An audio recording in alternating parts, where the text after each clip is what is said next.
He stood in the middle of the garage, grease, stained overalls clinging to his frame, the sharp scent of motor oil trailing him like a shadow. His boss, impeccably dressed in a tailored suit, wrinkled his nose and fired him on the spot for smelling like oil. A month later, that same mechanic owned the entire garage, and the boss was nowhere to be seen. How does a man go from being sacked for his trade's signature, sent to buying out the very place that cast him aside? Whether you're tuning in from New York, London, Chicago, or Manchester, stick with this story to uncover how one man's grit turned a humiliating firing into a stunning comeback. Share your thoughts on X. What would you do if you were fired for being too good at your job? He was Javier Morales, a 34-year-old mechanic with a knack for fixing engines that others deemed hopeless. Javier had worked at Precision Auto Repair in Denver, Colorado, for over a decade. The garage, a bustling hub for car enthusiasts and everyday drivers alike, was owned by Richard Langley, a fast-talking businessman who cared more about appearances than the hum of a well-tuned engine. Javier was the kind of mechanic who could diagnose a car's issue just by listening to it idle.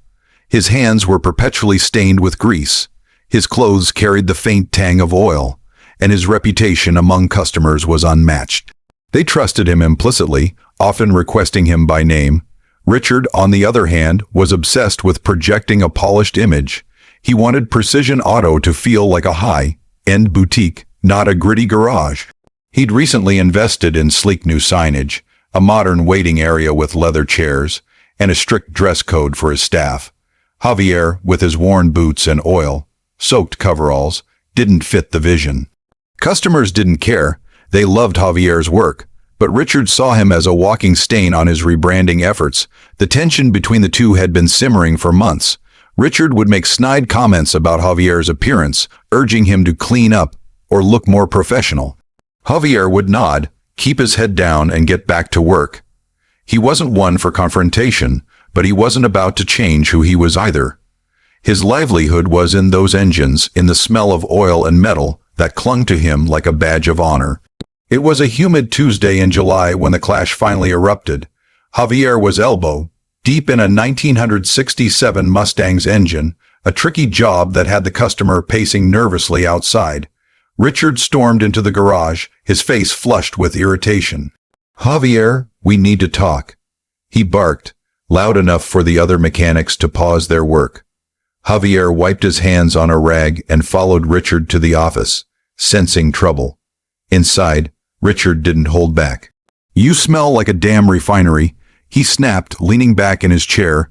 "This isn't some back alley shop. We're a premium business now, and you're dragging us down with your stench." Javier stood there, stunned.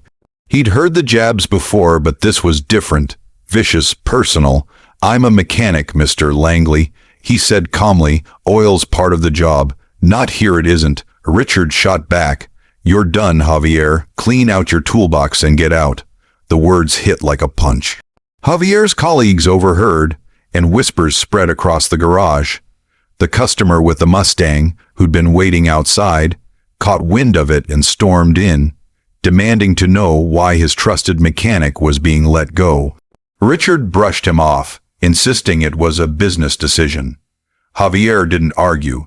He packed his tools, shook hands with his coworkers, and walked out, the scent of oil still lingering in the air.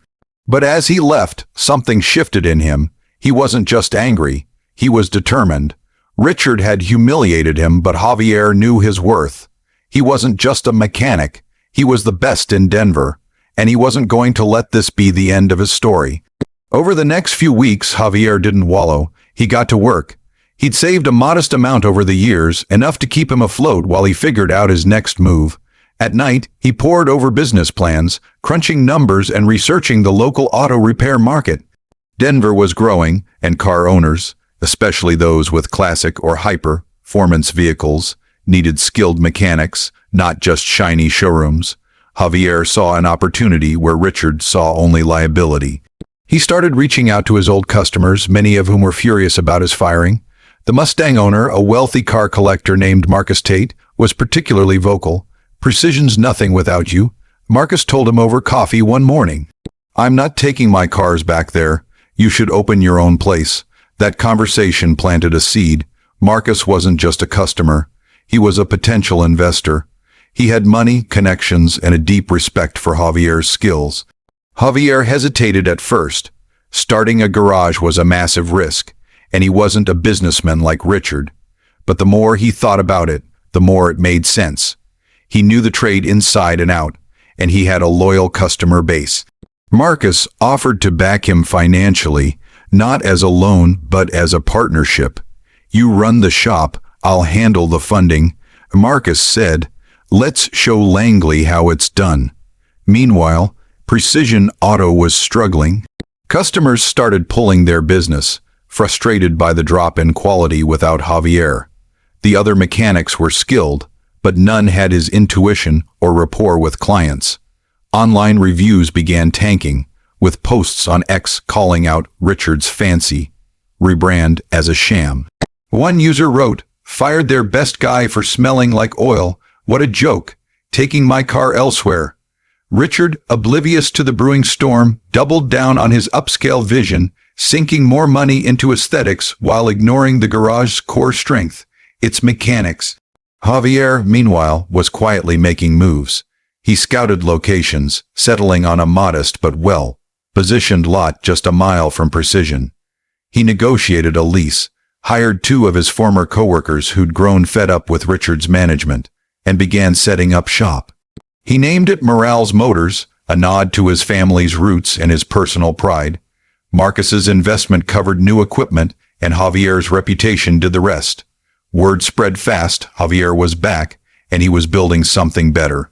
But the real turning point came when Javier learned Precision Auto was in financial trouble.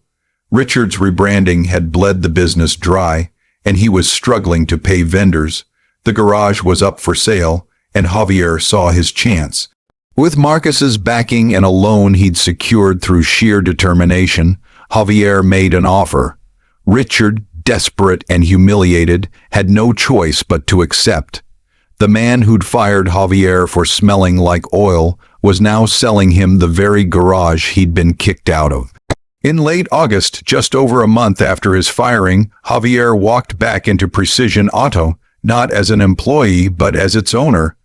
The deal closed swiftly and Richard was gone, leaving behind a business that Javier was ready to rebuild. He kept the name Morales Motors, merging the 2 shops into one.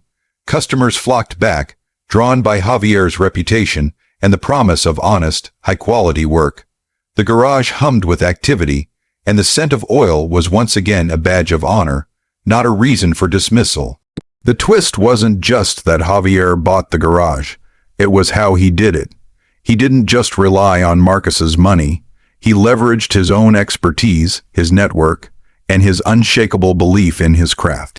Richard's obsession with appearances had blinded him to what made Precision Auto valuable: the people who worked there and the customers who trusted them.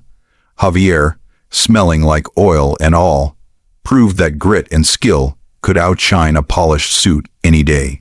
Now, Morales Motors is thriving, a testament to Javier's resilience.